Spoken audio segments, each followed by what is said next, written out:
Retrouvez Smart Bourse avec eToro, leader mondial des plateformes de trading social.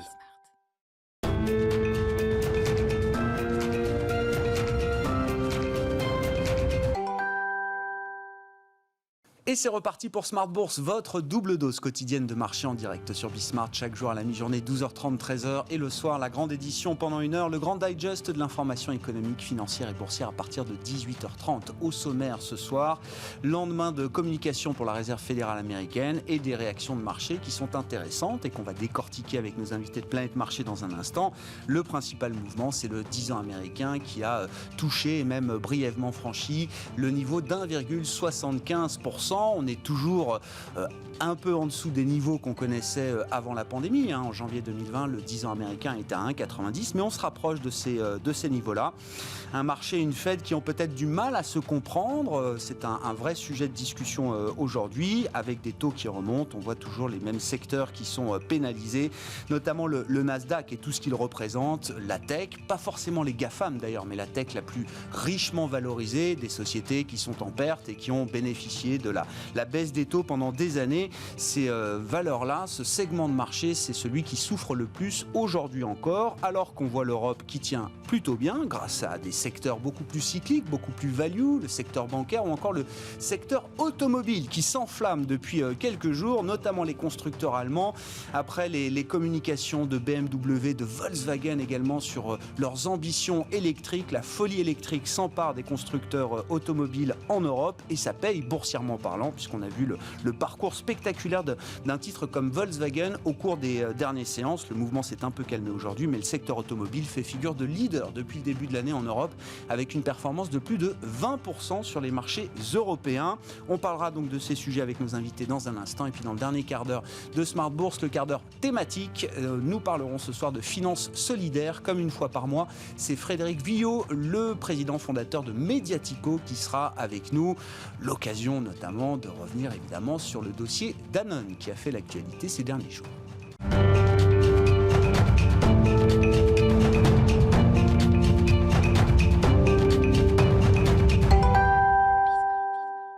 Une séance positive pour les marchés européens avec une surperformance du DAX. On parle de l'automobile allemande qui s'enflamme encore. Le DAX a gagné plus de 1% ce soir et le CAC est légèrement positif à l'arrivée. Les infos clés du jour après la clôture en Europe, c'est avec Nicolas Pagnès depuis la salle de marché de Bourse Direct. Clôture en très légère hausse ce soir pour le CAC 40. L'indice parisien gagne 0,13% à 6062 points. Les investisseurs parisiens qui ont suivi de près les annonces des différents banquiers centraux aujourd'hui, avec tout d'abord la prise de parole de Jérôme Powell hier soir qui a indiqué que la Fed ne comptait pas relever ses taux pour le moment. Une décision qui cache tout de même une légère augmentation en interne des gouverneurs de la Fed, anticipant une hausse à venir des taux puisqu'ils sont à présent 4 contre un seul auparavant. Mais une majorité d'entre eux donc n'anticipe pas de hausse avant 2024. Du côté des anticipations économiques de la Fed, la Réserve fédérale table sur une croissance du PIB américain de 6,5% cette année contre 4,2% auparavant.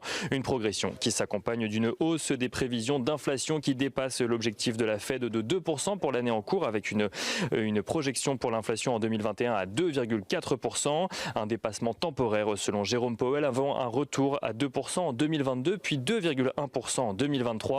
Les investisseurs qui accueillent donc favorablement d'un côté le discours de la Fed qui adopte une posture dovish mais qui constate en même temps que les anticipations de la Fed atteignent l'objectif qu'elle s'est fixé, tandis que les prévisions d'emploi de l'institution anticipent également un recul du chômage, un contexte où plusieurs investisseurs se demandent tout de même jusqu'où ira la tolérance de la Fed avant une remontée des taux et qui alimente la progression des rendements obligataires aux États-Unis avec un taux à 10 ans à 1,74% et un taux à 30 ans à 2,49%. En Europe, Christine Lagarde, qui prenait la parole ce matin devant le Parlement européen, a estimé que l'accélération des achats d'actifs de la BCE annoncée la semaine dernière pourrait prendre du temps avant de porter ses fruits. Sur le contexte actuel, la présidente de la BCE a également alerté sur les hausses de taux, des taux d'intérêt des marchés qui, si elles sont persistantes et significatives, pourraient aller à l'encontre de la lutte contre l'effet de la pandémie sur l'inflation. Christine Lagarde qui appelle également les pays européens à mettre rapidement en œuvre les mesures du plan de relance référence européen. En Angleterre, à présent, la Bank of England a annoncé laisser inchangée sa politique monétaire, préférant attendre des signes confirmant la reprise économique britannique. Et au-delà des banques centrales, les investisseurs ont pu suivre la décision de l'Agence européenne du médicament, selon laquelle le vaccin développé par AstraZeneca est une option, je cite, sûre et efficace pour protéger les citoyens. Du côté des statistiques à présent, en zone euro tout d'abord, la balance commerciale ressort à 6,3 milliards d'euros au mois de janvier, avec dans le détail des exportations qui reculent de 11% et des importations qui reculent de 14% par rapport à janvier 2020. Aux États-Unis à présent, l'indice Philly Fed a plus que doublé au mois de mars par rapport au mois de février. Il ressort à 51,8 points contre 23,1 points en février, un chiffre bien supérieur aux attentes qui montre dans le détail un bond des nouvelles commandes dans la région de Philadelphie sur la période. États-Unis toujours, les inscriptions au chômage progressent plus que prévu et ressortent à 770 000 contre 700 000 attendus. Du côté des valeurs qu'il fallait suivre à présent à la Bourse de Paris, on notera tout d'abord que Casino envisagerait selon Bloomberg d'introduire en bourse sa filiale Green Yellow spécialisée dans les centrales solaires photovoltaïques. Une introduction en bourse dans le cadre du plan de désendettement du groupe. Suite à l'annonce, Casino gagne un peu plus de 5% ce soir. Sartorius Stedim Biotech revoit de son côté ses objectifs pour 2021. Le fournisseur d'équipements dans l'industrie biopharmaceutique annonce avoir observé une progression importante de ses prises de commandes sur les premières semaines de janvier, portées notamment par l'industrie des vaccins. Nouvel objectif pour l'entreprise, une croissance de 38% de son chiffre d'affaires. Une annonce qui fait gagner ce soir à l'entreprise un peu plus de 7%. Et on notera également que Danone annonçait ce matin marquer une pause dans l'ajustement de la composition de son conseil d'administration afin de prendre le temps de réfléchir aux besoins futurs de l'entreprise. Danone qui ne soumettra donc pas de nouvelles nominations au Conseil le 29 avril prochain comme c'était prévu initialement. Danone qui perd environ 1,2% ce soir. Et on finit avec l'agenda de la journée de demain. Demain, les investisseurs suivront la décision de politique monétaire de la Banque du Japon pour finir la semaine. En Allemagne, ils prendront connaissance de la production industrielle pour le mois de février. Côté valeurs, ils découvriront les résultats annuels de Petgame ou encore de Parrot. Et on notera également que demain, les volumes d'échanges devraient être plus conséquents en ce vendredi des 4 sorcières. Nicolas Pagnès en fil rouge avec nous tout au long de la journée sur Bismart depuis la salle de marché de Bourse Direct.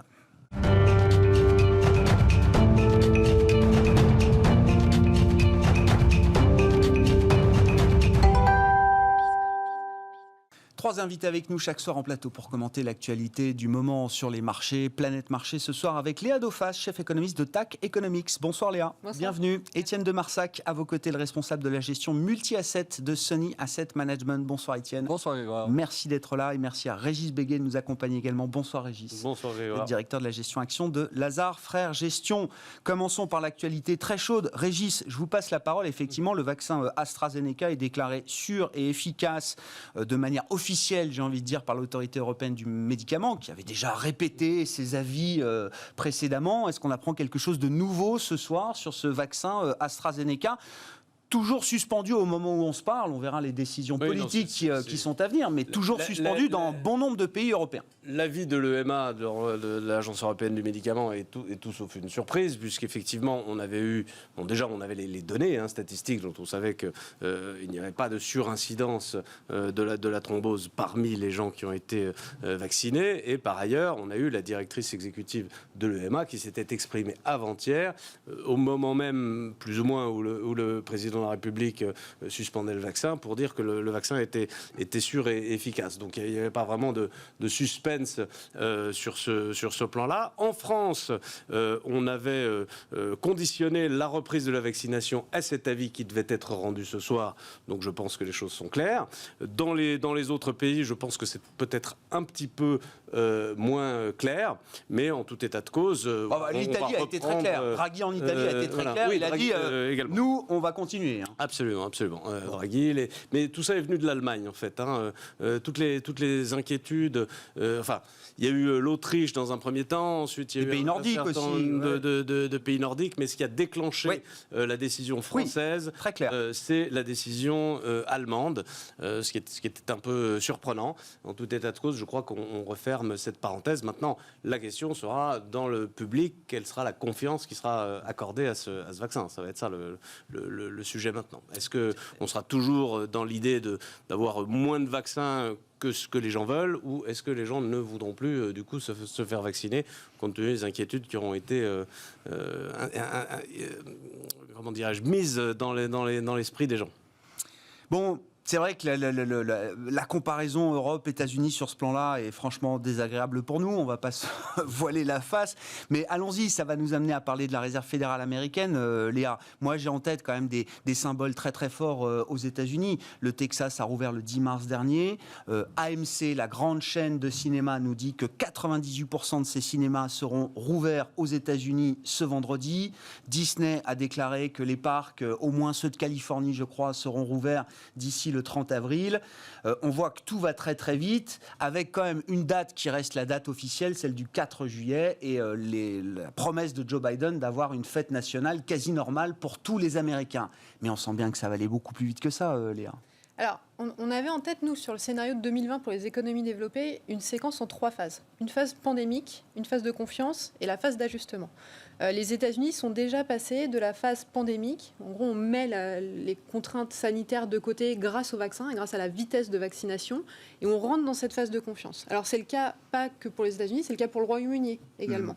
Et cette phase de confiance est d'autant plus aux États-Unis alimentée par le plan fiscal avec un apport direct aux ménages, aux entreprises, aux États, aux écoles, aux campagnes de vaccination. Donc en plus, on met un boost. Donc cette phase de confiance, c'est pas seulement on arrête les confinements et on réouvre, c'est on arrête les confinements, on réouvre et on vous donne de l'argent pour consommer, dépenser et investir. Donc c'est vraiment une phase très forte, très robuste. Ou à l'inverse, en Europe, eh bien, on est encore dans cette phase pandémique. Et j'irais même plus loin, cette phase pandémique, elle est décalée dans le temps, parce qu'avec les mesures de confinement à attendre en France et probablement dans les autres pays européens, quand on regarde l'Italie, l'Allemagne, en fait, on va de nouveau avoir ce choc sur l'activité qui va de nouveau contraindre, même si ce n'est pas la même ampleur que ce qu'on a pu connaître il y a un an, mais du coup, ça va rallonger les délais avant qu'on arrive à cette phase de confiance. Et donc, cette phase de confiance qu'on pouvait espérer, disons, au 2e trimestre en Europe, on est plutôt 2e trimestre, 3e trimestre. À l'inverse des États-Unis, on est déjà dedans et ça s'accélère. Mais cette phase de confiance en Europe, on y aura droit. Enfin, elle se matérialisera de la même manière qu'elle peut se matérialiser aux États-Unis, avec alors bon toute l'intensité américaine qu'on n'aura peut-être pas en Europe, mais tout l'hédonisme du consommateur américain qui est enfin libéré. On aura nous aussi cette phase de confiance en Europe. Les données d'enquête, en tout cas, montrent qu'il y a une part conséquente des sommes qui a été épargnée. Il y a une part de confiance et de volonté d'achat. Donc cette phase de confiance, alors autant aux États-Unis, elle va être longue, robuste et probablement durable, parce qu'il y a en plus des autres plans qui arrivent. Autant en Europe, on considère que ça va être probablement une phase qui est plus temporaire, et les problèmes sociaux, politiques, d'ajustement de l'emploi, d'ajustement de confiance vont plutôt arriver en fait sur la fin d'année en Europe. On va avoir 2 prismes en fait aux États-Unis. On a un rebond et on l'accentue par des dépenses fiscales. En Europe, on va avoir un rebond. Il va falloir que ça suive, et pour l'instant, on n'est pas du tout sur le même schéma. L'économie américaine s'est déjà crashée et reprend. En Europe, on a maintenu l'économie. Donc c'est vraiment deux économies différentes avec des divergences très fortes. Ah ouais. Bon, je disais, la comparaison est un peu désagréable, c'est dur à accepter, mais comment vous regardez cette situation? Encore une fois, aux États-Unis, tout va très très vite, la réouverture. Je pense aussi aux chèques, Léa l'évoquait. Enfin, le plan est signé la semaine dernière par Biden. Les chèques sont déjà arrivés chez les ménages américains, enfin au moins pour 90 millions de foyers, pour 240 milliards de dollars de chèques qui ont déjà été envoyés. Étienne. Oui, écoutez, les États-Unis sont d'une efficacité redoutable. Ça a été dit en fait déjà dans les révisions de croissance en fait qui passent de 4,2 donc à 6,5, donc une révision de quasiment 50%, c'est quelque chose d'astronomique. C'est même, je pense que c'est quasiment du jamais vu. Et ça crée, si vous voulez, un écart de croissance entre la zone US et la zone euro qui, elle, forcément, va quelque part se matérialiser via soit un différentiel de taux, soit un différentiel de taux de change. Si le consommateur américain consomme plus, alors vous avez une balance des paiements qui devient déficitaire. Donc vous avez un dollar qui, lui, est amené à continuer à baisser. Et en comparaison... Donc, enfin, à continuer à baisser... toute chose égale à se mettre à baisser un peu, quoi. Se mettre à baisser un petit peu, enfin, en tout cas, peut-être à reprendre cette tendance baissière. Et avec, du coup, en flip side, en compensation, un euro qui resterait relativement stable et relativement fort. Et donc ça veut dire quoi? Ça veut dire une difficulté finalement à générer générer de l'inflation en zone euro, alors qu'on va réussir probablement à en générer ailleurs. Et si on ne génère pas de l'inflation en zone euro, alors on a du mal à pousser le consommateur à acheter, à consommer. Parce que qu'est-ce qui le pousse à sortir son portefeuille en fait, de sa poche? C'est la perspective que les prix montent. Et si les prix montent moins vite finalement que ce qu'il ne croit, finalement, on va créer de nouveau un environnement qui sera un peu plus déprimant pour la zone euro que pour le reste du monde. Et donc ça, c'est un challenge qui est très bien perçu d'ailleurs par Philippe Lane, qui s'est fendu d'un long entretien dans le FT il y a 2 jours. Le chef économiste de la BCE. Absolument. Donc, dans lequel il insiste en effet sur la politique ultra accommodante de la BCE, de sorte de désancrer en tout cas des anticipations de déflation, ou en tout cas de participer à cette création de perspectives inflationnistes. Parce que c'est vraiment l'enjeu de la zone euro. Bon, et je note aussi les remarques d'Isabelle Schnabel, cette semaine, membre allemande du directoire de la BCE, qui s'exprime, elle, sur le volet budgétaire et qui s'interroge ouvertement sur l'ampleur du plan de relance. Est-ce que les 750 milliards prévus par l'Union européenne sont suffisants au regard des défis et des challenges qui s'accumulent? Oui, mais c'est exactement le sujet. Vous avez un rapport de 1 à 3. Donc quand les États-Unis en fait dépensent ou relancent 1 point de PIB ou 3 points de PIB, en Europe, on relance par 1 point de PIB. Donc là, ça continue à créer un différentiel de potentiel de croissance ou de croissance réalisée qui ne va pas dans le bon sens. Bon, vos commentaires, Régis, et puis sur le plan de l'investissement, est-ce qu'il y a mieux à faire que d'être investi sur des actions européennes aujourd'hui, ou est-ce que non, on a aussi devant nous peut-être le bout du tunnel qui doit profiter au marché européen, là où d'autres marchés ont déjà intégré la croissance, la surcroissance américaine qui arrive notamment dans les prochains mois? Alors, effectivement, il y a une forme de paradoxe, puisque dans cette affaire Covid, qui dure donc maintenant depuis 1 an, l'Europe aura été vraiment la grande perdante sur tous les plans, sur le plan de la durée de confinement, sur le plan de la relance et sur le plan maintenant de la vaccination. Donc il y aura eu vraiment une défaite de l'Europe par rapport d'abord à l'Asie, qui a résisté, puis ensuite dans un deuxième temps aux États-Unis, on le disait, 6,5% de croissance aux États-Unis, on va en être très très loin. Les États-Unis vont retrouver leur niveau d'avant-crise de PIB probablement à la fin de l'année. Avant, fin du deuxième trimestre, disent les économistes. Ou bien avant, pardon. Et l'Europe peut-être dans 1 an. Donc on est très loin. Et paradoxalement, ça n'est pas si mauvais que ça pour les actions européennes. Pourquoi? Pour 2 raisons principales. La première, c'est que les actions européennes, les grandes capitalisations, mais aussi d'ailleurs un certain nombre de petites capitalisations sont exposées à l'économie mondiale, donc en partie à l'économie asiatique, en partie à l'économie américaine. Et quand on ajoute l'Asie et les États-Unis, c'est plus important que l'exposition à l'Europe pour les valeurs cotées en Europe. Par conséquent, ils bénéficient tout à fait de cette croissance en tant que valeur cotée. Évidemment, c'est toujours difficile, nous, de notre point de vue, qui nous apprêtons à être réenfermés, de se dire que, en fait, le monde est en train, lui, de s'ouvrir et d'accélérer, et que c'est ça que reflète la bourse. Deuxième aspect des choses, cette pontification de la courbe américaine que nous évoquions, elle amène aussi une certaine pontification en Europe, pas dans les mêmes proportions, mais il y a quand même une certaine transmission de cette pontification, et cette pontification, c'est-à-dire des taux longs plus élevés que des taux courts, eh bien, elle est favorable, au secteur bancaire, bien entendu, et elle est favorable au secteur cyclique, d'une manière générale, qui sont plus exposés en Europe, qui sont plus importants proportionnellement aux indices en Europe qu'ils ne le sont aux États-Unis. Mais l'Europe peut supporter ce petit mouvement de pontification, parce que je comprends qu'aux États-Unis c'est bon parce qu'il y a une telle intensité de croissance que le marché ne voit que des bonnes raisons à ce stade dans la remontée des taux obligataires.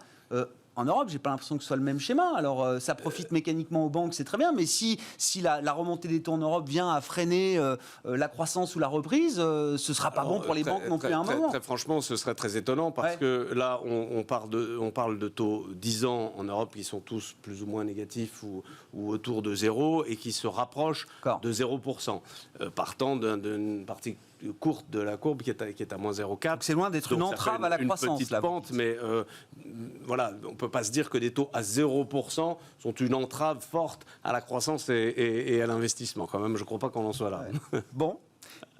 On va profiter du plan de relance américain, nous, en Europe, oui, Léa ? Oui. Passons aux bonnes nouvelles. Oui, on va en profiter.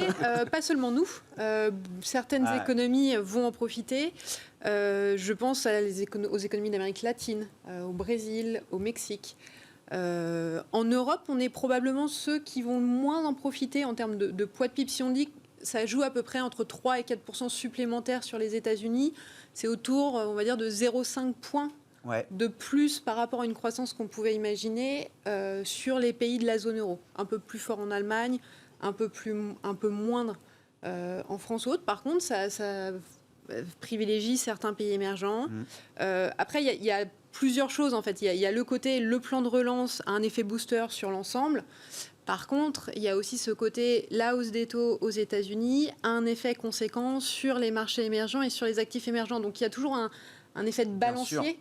Il y a le côté, effectivement, plan de relance, reprise forte américaine, reprise mondiale, mais il y a aussi le côté reprise forte américaine, montée des matières premières, donc très différenciée selon les pays, ajustement sur les marchés, ajustement sur les actifs.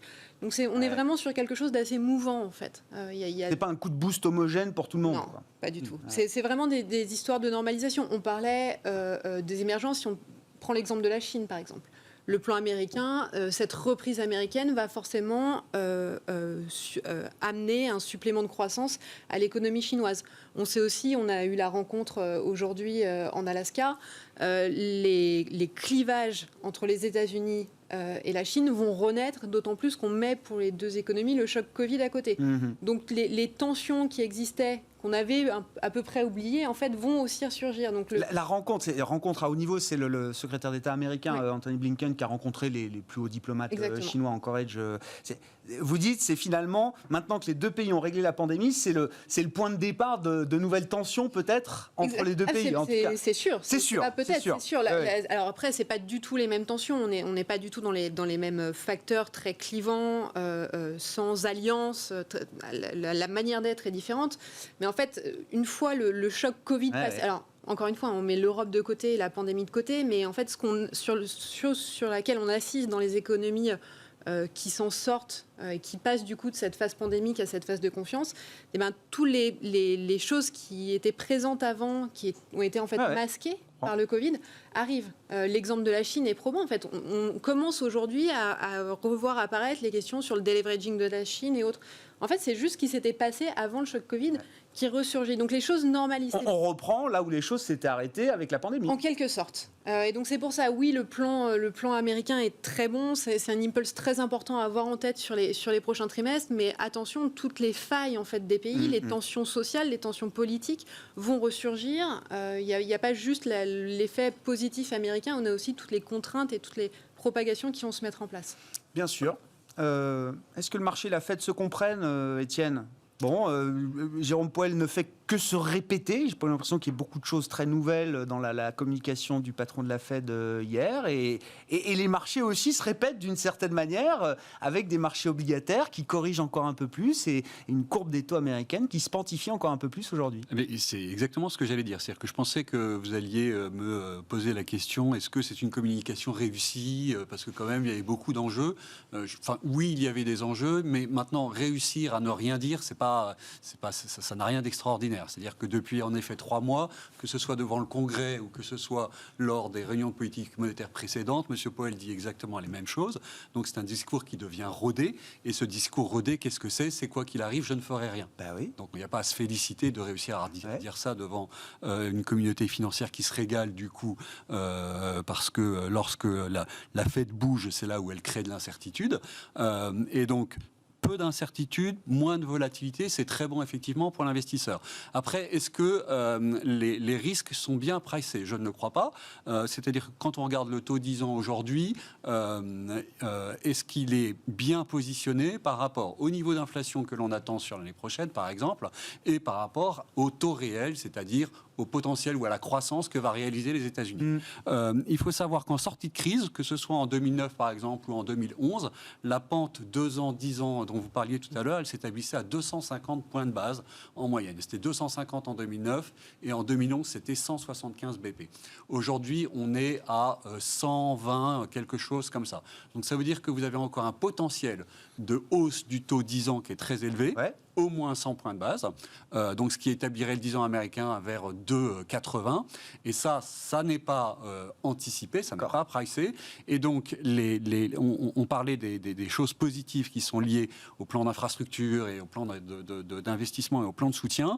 Ces plans de soutien, quand même, ils sont faits par du financement à crédit de la part de l'Agence du Trésor américain et donc génèrent des taux qui doivent mécaniquement remonter.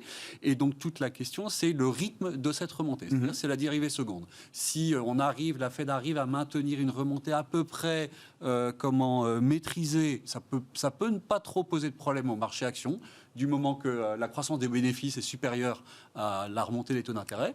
Mais si les taux d'intérêt remontent plus vite que ne remontent les bénéfices, alors là, on a un sujet qui peut casser cette belle dynamique et ce bel enthousiasme qu'on a sur les marchés de manière générale, sur la value, comme vous l'avez dit, et qui commence à peser sur donc la tech, la grosse, donc tous les actifs sur lesquels on actualise les dividendes sur une longue durée. Donc si on prend un taux long qui remonte très fortement, alors ces actifs-là doivent baisser. Et donc quoi, Powell, il prend un certain risque quand même en disant je ne bouge pas, je vais laisser l'économie surchauffer et à ce stade, j'ai pas besoin d'intervenir plus sur les marchés obligataires. Il donne un quitus, hein. Il donne un feu vert aux investisseurs pour continuer de pontifier cette courbe de taux. Il prend un risque là ou pas? Oui, c'est pas parce qu'on dit. Alors pourquoi il le prend? Je veux dire, il l'a répété encore plusieurs fois jusqu'à hier soir. Il n'a pas le choix. C'est surtout qu'il n'a pas le choix en fait de prendre ce risque. La question qu'il faut avoir en tête, c'est si on perd la crédibilité de la Fed,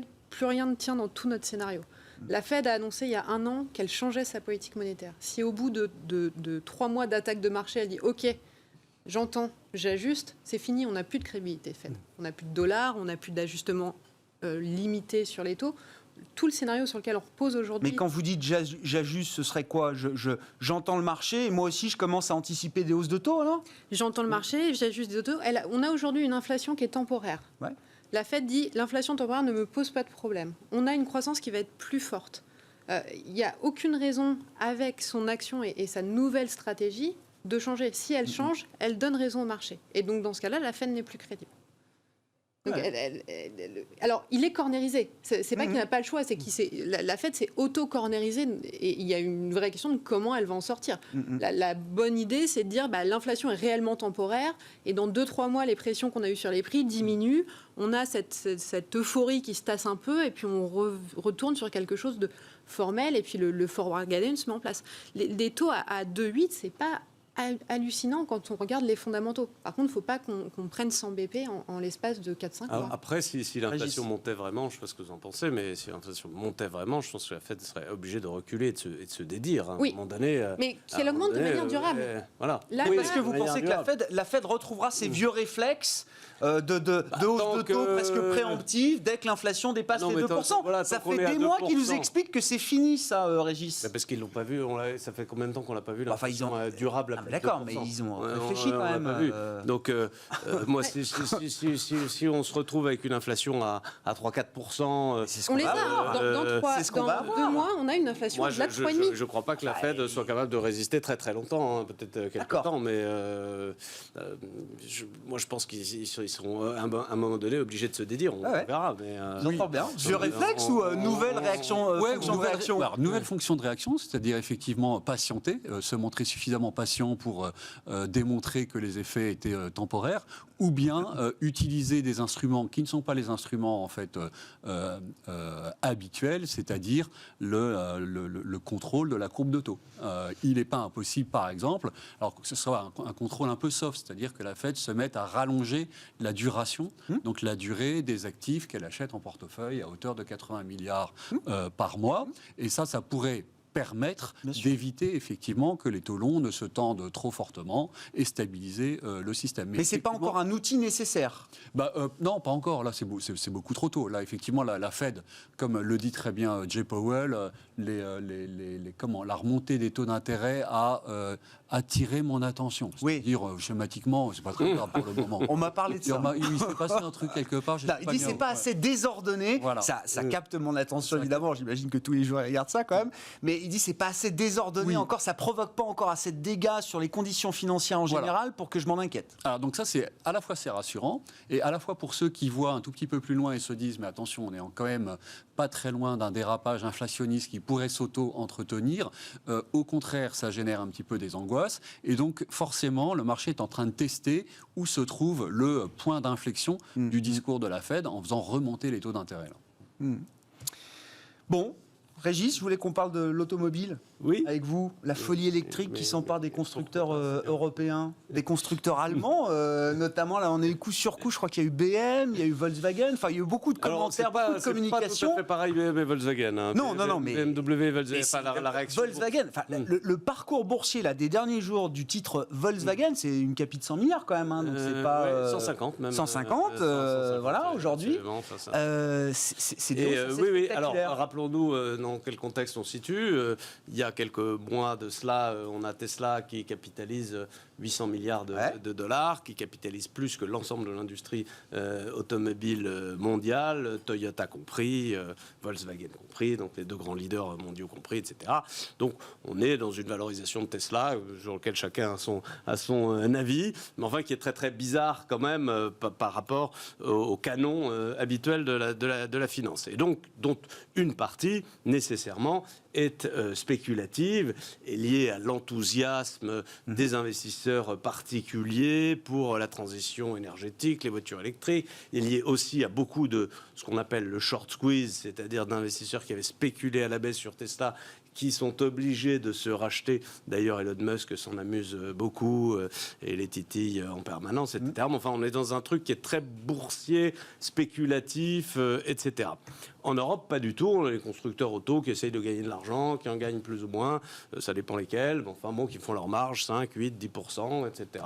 Des multiples de valorisation en général extrêmement faibles, parce que l'automobile c'est considéré comme un métier qui est risqué, donc les multiples de valorisation sont très faibles. Et puis vous avez donc BMW est tout à fait dans cette mouvance-là, c'est-à-dire un constructeur automobile qui donne ses perspectives de marge, qui a monté effectivement, mais de manière très raisonnable, en fonction de ses perspectives d'amélioration de la marge et d'amélioration de ses ventes, etc. Un truc très classique. Comme Stellantis, comme Renault. D'accord. Et puis vous avez l'affaire Volkswagen, donc là, presque la troisième affaire Volkswagen. Oui, j'allais dire la nouvelle affaire Volkswagen. Nous avons eu l'affaire spéculative boursière Volkswagen 2008. Nous avons eu le scandale. C'était le corner historique, c'est ça. Oui, ça valait 1 000 € l'action. De mémoire, plus cher encore que Tesla. Ça a valu, je crois, 1 000 milliards d'euros. Oui, c'est ça. C'était devenu la première boîte du monde. La première capitale du monde. En 2008, oui, sur une opération, là aussi, de short squeeze, et une opération de pure, non pas de pure spéculation, mais d'un phénomène purement boursier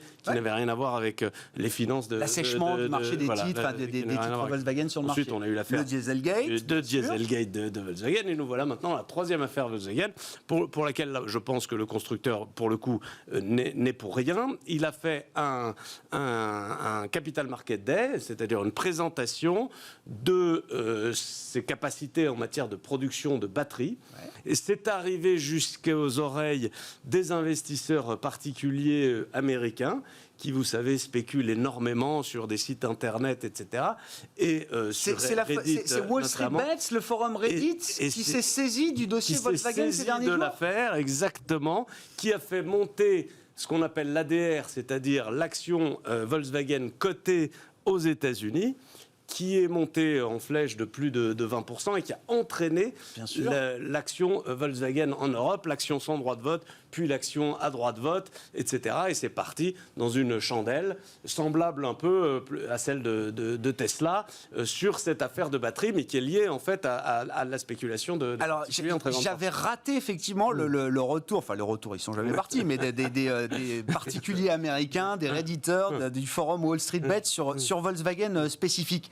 Mais au-delà de ça, je veux dire, les ambitions électriques de Volkswagen sont quand même monumentales. Ils nous disent on va avoir 70% du marché européen, on va construire des gigafactories, parce que c'est son adversaire évidemment c'est Elon Musk, Herbert Diess, Elon Musk, c'est le match aujourd'hui. Enfin, le leader mondial des batteries, c'est Toyota quand même. Hein.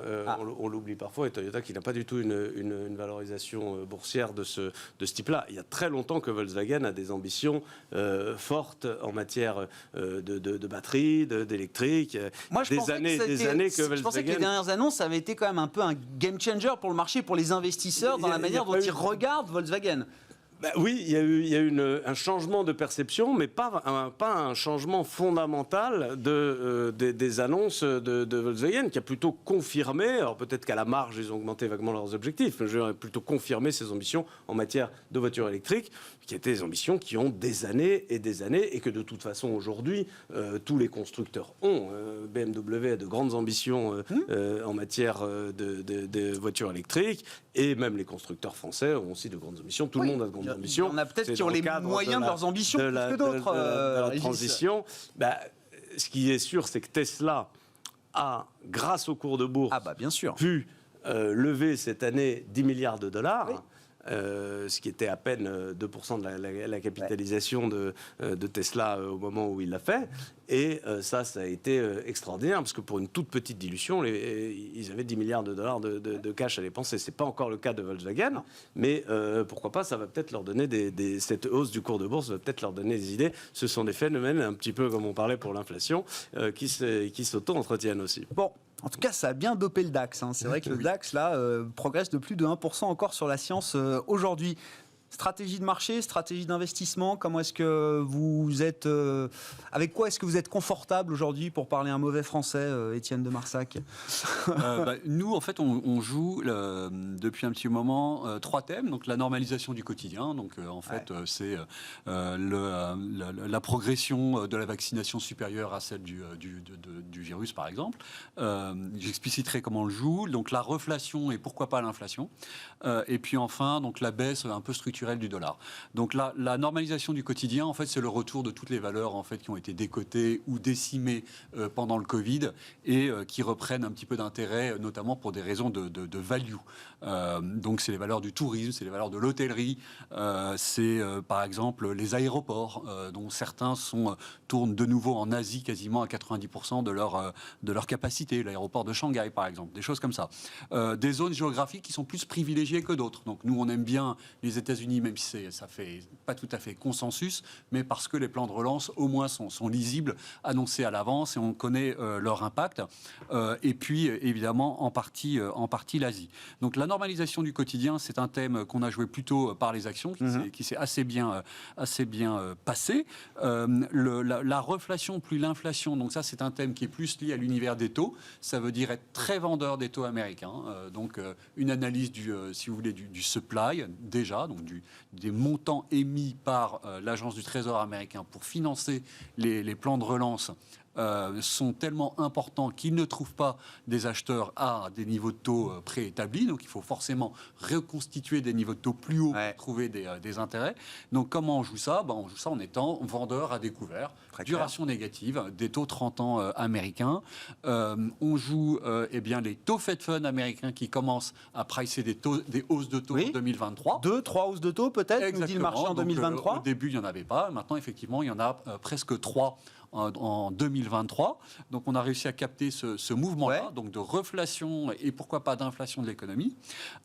Et puis, enfin, donc la baisse structurelle du dollar. Donc, ça, c'est un thème qui est un peu plus difficile à jouer, qui était un thème de l'année dernière, qui cette année s'est un peu essoufflé et qui pourrait reprendre, pourquoi pas, notamment donc, contre les devises des pays émergents, si la Fed ne bouge pas, où là, on aura probablement un boulevard, on l'a dit, en Amérique latine, comme au Mexique, par exemple, qui réussit sa campagne de vaccination et qui est un pays assez sain d'un point de vue des finances publiques. Sur l'axe reflation-inflation, moi, ça m'intéresse. Enfin, jusqu'où vous êtes prêt à aller? Jusqu'où vous tenez ce genre de position? On est à plus de 2,50 sur le 30 ans américain, 1,75 sur le 10 ans. Est-ce que déjà, c'est des gros niveaux pour vous? Est-ce que 2-3 hausses de taux pricées en 2023, le marché ne va pas se mettre à en pricer 4 ou 5, puisque la Fed nous dit qu'il n'y en aura pas de toute façon à ce stade? Oui, mais alors, c'est pas parce que en fait, la C'est parce que la Fed dit qu'il n'y en aura pas que le marché ne va pas y croire. Il croira. Oui, ça j'ai bien compris. C'est pas parce que la Fed dit on se fiche de l'inflation que les taux ne vont pas pricer l'inflation. Les taux 30 ans, c'est quand même l'anticipation pendant 30 ans de l'inflation tous les jours. Donc il y a beaucoup de marge encore là. Moi, je pense qu'il y a au moins 100 BP en fait sur les taux 10 ans pour revenir, mais probablement plus, puisqu'on sort en fait. Ça, c'est en se fondant sur le cadre qui prévalait jusqu'à maintenant. Ça nous ramène à 2,5%. Hein. Ça nous amène à 2,5, voire même de 80. Et comme la Fed se dit, on va être patient, il n'y a aucune raison pour que les taux ne montent pas plus. Et donc, la manière dont on constitue nos portefeuilles, c'est les taux remontent pour des bonnes raisons, donc la croissance réelle, pour des raisons qui sont également un petit peu plus compliquées, mais qui sont les anticipations d'inflation. Mais les taux remontent, ok. Mais s'ils remontent pour des raisons de croissance réelle, alors on a raison d'investir sur les marchés actions. Donc on est risk-on. Je comprends. On a des portefeuilles qui sont très investis en actions, plutôt value d'ailleurs. Donc on parlait du DAX formidable, du Nikkei par exemple. Tant que la hausse des taux est liée à l'intensité de la croissance, exactement. Il n'y a pas de problème à être sur les actions. Exactement. Et en fait, comment on hedge notre portefeuille? On le hedge en étant en duration négative. C'est-à-dire qu'on se dit, il n'y a qu'un seul facteur qui peut faire dérailler cette montée des classes d'actifs risquées, ce sont les taux d'intérêt. Et donc, il ne faut surtout pas être long des taux d'intérêt en face, comme c'était jusqu'à présent un petit peu le jeu des fonds traditionnels. On achète des actions, on le hedge en étant long taux. Là, moi, je pense qu'il faut faire exactement le contraire. C'est acheter des actions et être vendeur des taux d'intérêt. Comme ça, la cause qui produira la baisse des actions, c'est la remontée des taux. Donc, si vous avez les deux paris vous hedge et fonctionne en même temps. Et donc, c'est la raison des performances qu'on évoquait tout à l'heure. Est-ce qu'à un moment, quand même, on va se poser des questions, Léa, avec, je ne sais pas si les taux américains remontent à 2,50, 2,80, comme certains l'estiment, Étienne vient de nous en parler. Si on se retrouve en face, quand même, à un moment, avec une administration américaine qui décide de remonter les impôts, parce que ça, c'est toujours dans les cartes. Oui. Est-ce qu'à un moment, l'enthousiasme sur la croissance va être un peu moins fort? Parce que des taux à 2,80 sur le 10 ans, je ne sais pas ce que ça donne sur les mortgages et sur l'immobilier américain, mais c'est assez mécanique. Normalement, ça va donner un petit coup sur l'immobilier US. Il y a deux choses, en fait. Il y a la première question qui est vraiment le court terme. C'est comment les marchés et la Fed se battent. Dialogue. Ouais. Ou se battre. Alors, sur votre question point de vue. Mais effectivement, c'est ce qu'on disait. On va avoir des pics d'inflation très élevés en mars et avril. Donc dans les prochains mois, toute cette dynamique et ces tensions qu'on voit sur les taux obligataires vont s'accentuer, et d'autant plus après la conférence d'hier. Donc vraiment, il y a ce premier point. Une fois qu'on a ce premier point-là et qu'à la limite, on a, je peux dire, géré ce problème. Une fois qu'on a traversé ces quelques mois. Que la Fed, alors j'espère, assoit sa crédibilité, et qu'en gros on est à peu près sûr que la nouvelle stratégie est acceptée par les marchés et que la hausse des taux devient plus graduelle. Là, on a en place le deuxième plan. Alors le deuxième plan Biden, il n'est pas censé être insufflé dans l'économie avant 2022-2023. C'est pas tout de suite. Et c'est un plan sur justement comment on relève la croissance de long terme, comment on relève la croissance potentielle. Il y a bien cette histoire de hausse d'impôts. Les hausses d'impôts, elles sont faites pour les entreprises. On revient un peu plus que ce qu'avait fait Trump et sa baisse, mais ça peut être compensé, en tout cas c'est ce qu'il y avait en tête au moment de l'élection, ça peut être compensé par des aides d'État s'il y a de l'investissement vert. Donc c'est déjà pas une hausse d'impôt franche. Et sur le reste, ça va être plutôt sur les ménages à haut revenu.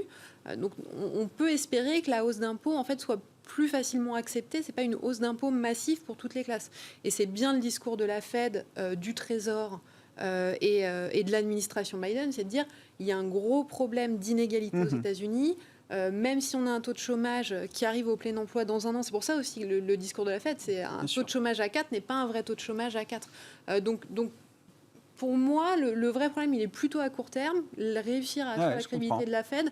La question dynamique américaine, c'est pas parce qu'on a une hausse d'impôt qu'on renverse cette dynamique. Je me souviens à l'époque de 2018, en décembre 2018, on avait déjà eu cette histoire, les taux étaient remontés très fort, et on avait fait le calcul de dire quel est le niveau des taux à partir duquel tout se tend. C'est-à-dire que les entreprises ne sont plus en bénéfice, on a une morsure, la charge, et on était sur des taux autour de 3%. Donc on n'est pas encore dans cette dynamique-là, à retravailler, à refaire, on en reparlera la prochaine fois, mais en tout cas, on n'est pas... Le premier point, c'est vraiment comment on gère la hausse de taux et comment on fait en sorte qu'elle ne soit pas trop forte, trop rapide. Le problème après, si c'est la question des impôts verts, comment on accroît la croissance potentielle, c'est plutôt une bonne nouvelle si on en arrive là. Bon. On verra comment tout ça est piloté dans les prochains mois par la Fed. Si vous voulez conclure, Régis, on peut reparler peut-être des actions européennes. Je ne sais pas, qu'est-ce qui vous intéresse encore? Parce qu'il y a eu de gros mouvements. Le pétrole, aujourd'hui, il a perdu 4-5% aussi. Je ne sais pas s'il y a un petit truc à dire. Oui, le pétrole avait beaucoup monté dans le cadre des perspectives de réouverture, là aussi, des économies. Pas seulement d'ailleurs. Il y a eu aussi un contre-pied de l'OPEP au début du mois, que tout le monde s'attendait à ce que les quotas, justement, soient augmentés pour répondre à cette augmentation de la demande qui allait revenir avec l'ouverture des économies. Et l'OPEP n'a pas augmenté ses quotas. L'Arabie Saoudite elle-même, qui indépendamment de l'OPEP s'était auto-bridée et avait coupé sa production de 1 million de barils jour, on pensait qu'elle allait remettre ce million de barils jour. Elle ne l'a pas remis non plus et ça a provoqué une assez forte envolée du baril qui était encore à $50 en fin d'année dernière et qui était à $70 et quelques jours. Donc là, il y a un peu le soufflet qui retombe et on revient à $65, qui est quand même déjà un niveau qui est assez élevé compte tenu du contexte, où malgré tout, et malgré ce qu'on dit sur l'ouverture des économies, on n'est pas du tout en rythme de croissance normal, en rythme d'activité normale, et donc on a quand même encore un déséquilibre offre-demande qui est, enfin, on a plus d'offres que de demandes dans la situation actuelle. Donc il avait été très haut. Ça fait aussi partie des mouvements un petit peu spéculatifs. On peut citer également dans les matières premières le CO2, la tonne de dioxyde de carbone qui s'envole. Gentiment, discrètement, mais gentiment. Ça veut dire quoi qu'il s'envole? Parce qu'on ne suit pas encore tous le cours de la tonne de carbone. Eh bien, on est à 42. On va apprendre. Oui, on va apprendre parce que je pense qu'on va en entendre parler pas mal. On est à 42-43 $ la tonne. Le prix d'équilibre de cette tonne de CO2, c'est pas vraiment un prix d'équilibre, mais en tout cas le prix qui permet aux utilities de faire le switch charbon vers gaz, qui était le prix recherché un peu, c'est 35. Donc là, on est au-dessus de ce prix de 35 qui était un petit peu le prix magique. Et il faut savoir que c'est quand même un petit marché et donc potentiellement on pourrait tout à fait avoir une bulle spéculative qui se forme là-dessus, et pas seulement une bulle spéculative mais aussi des intérêts acheteurs, etc. Et donc ce sera quelque chose à regarder parce que pour l'industrie européenne, ça pourrait devenir, si le cours continue à monter, ça peut être une entrave et ça peut être quelque chose qui devienne significatif, oui. Bon. À suivre. Je vous encourage à le suivre. Ah bah évidemment. Pas en acheter, non mais le sujet de la transition énergétique et du prix du carbone, c'est un sujet majeur. Merci à vous trois. Merci d'avoir été les invités de Planète Marché. Régis Béguet, directeur des actions chez Lazare Frères Gestion. Léa Dauphas, chef économiste de TAC Economics. Et Étienne de Marsac, le responsable de la gestion multi-asset de Sunny Asset Management.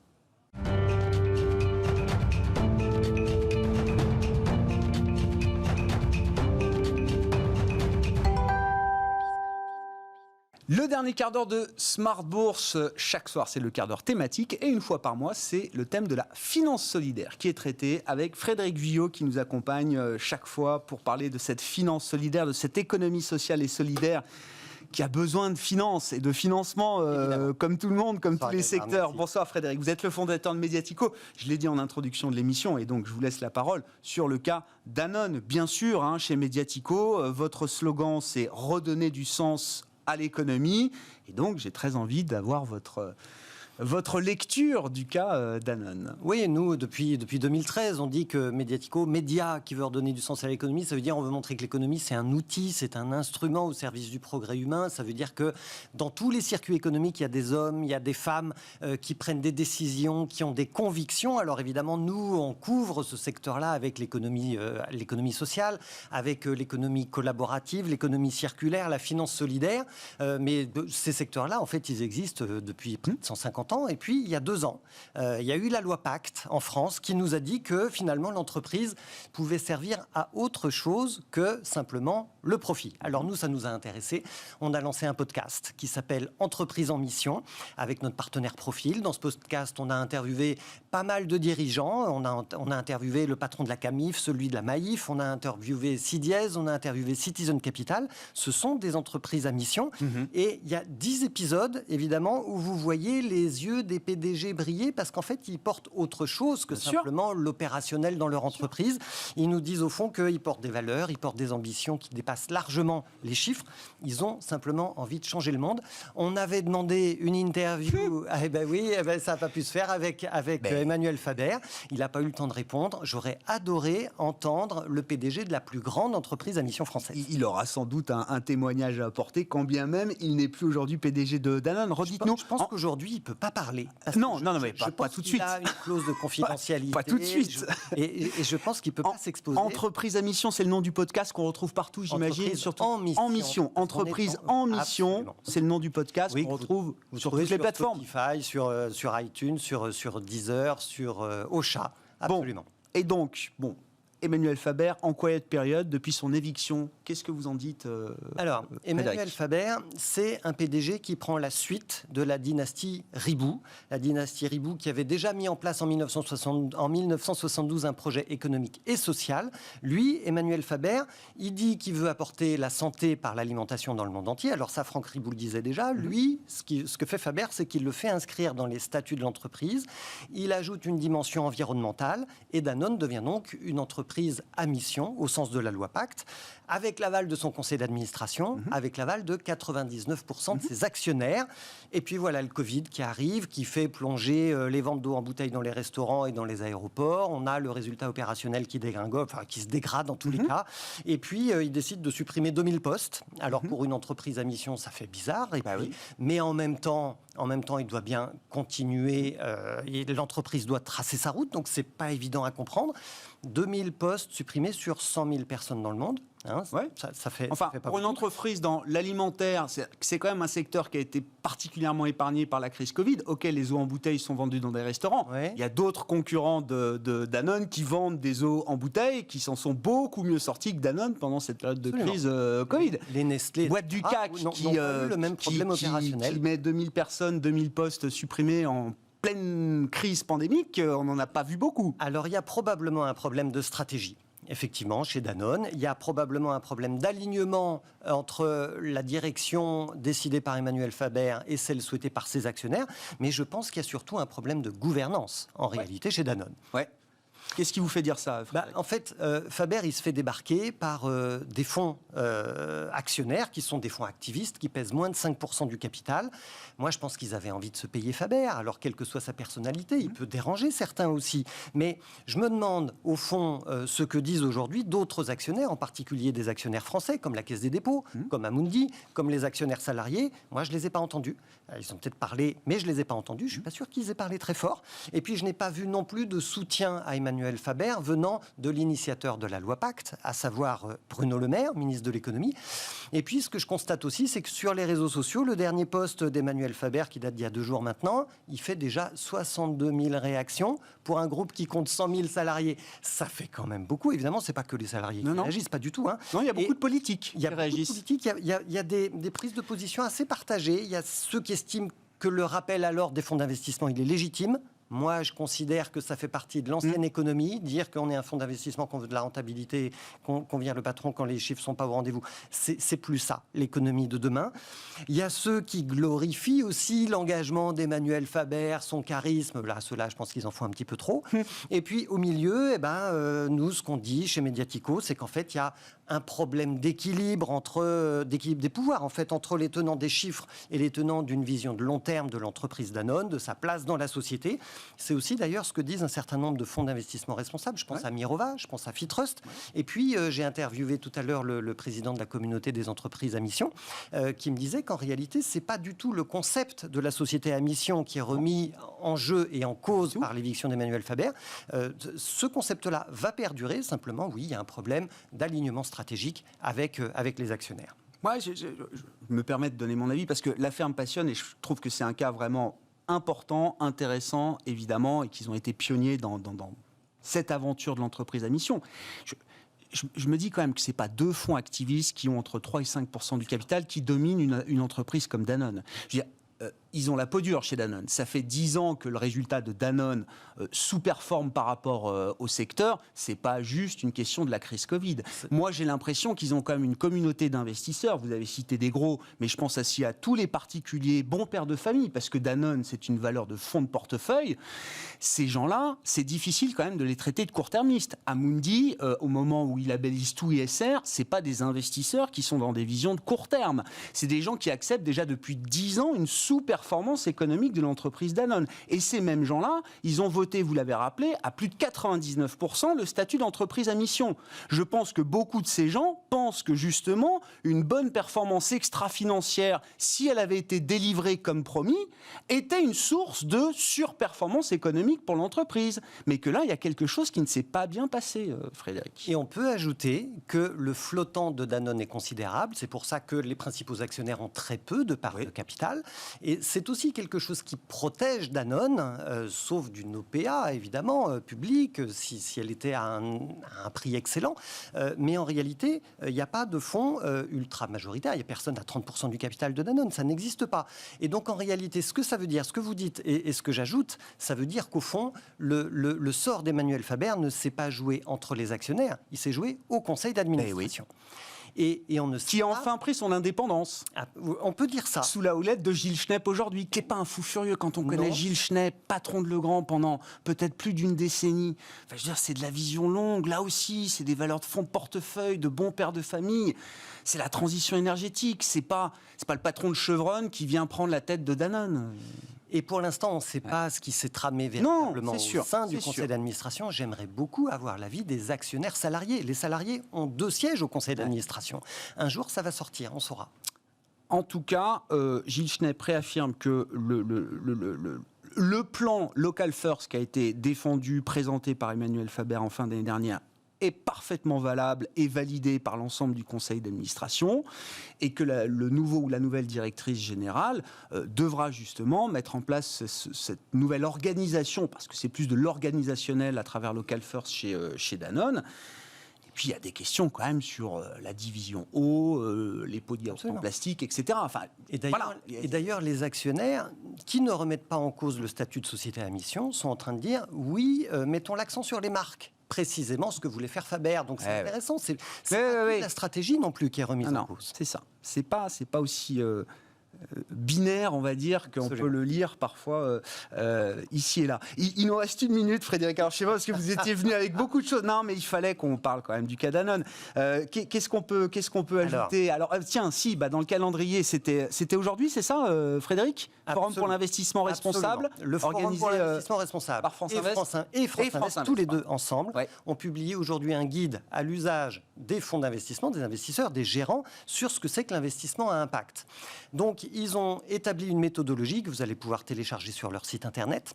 C'est un guide de 20 pages qui est très intéressant, je recommande la lecture. Et dans la méthodologie, on dit 3 choses. Il faut que, pour être certain que l'investissement à impact a de l'impact, pour être certain qu'on ne fasse pas de l'impact washing, il faut d'abord que l'investisseur ait une intention d'avoir de l'impact. Il faut que l'impact soit au centre de sa décision d'investissement. Ce soit la première marche, en fait. Ça ne doit pas être une opportunité, l'impact. C'est vraiment la première marche.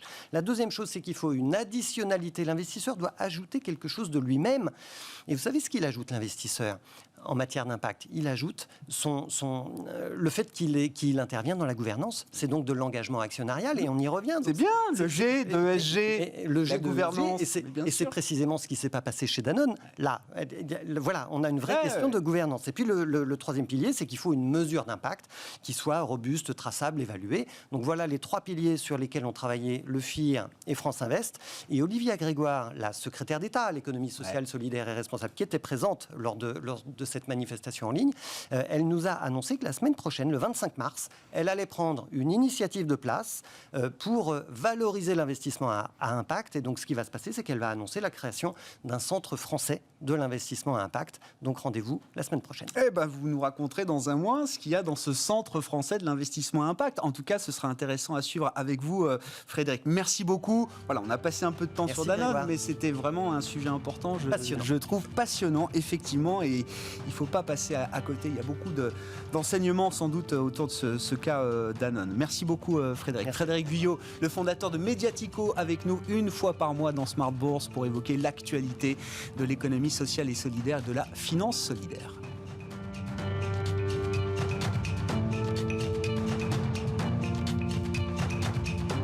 C'était Smart Bourse avec eToro, leader mondial des plateformes de trading social.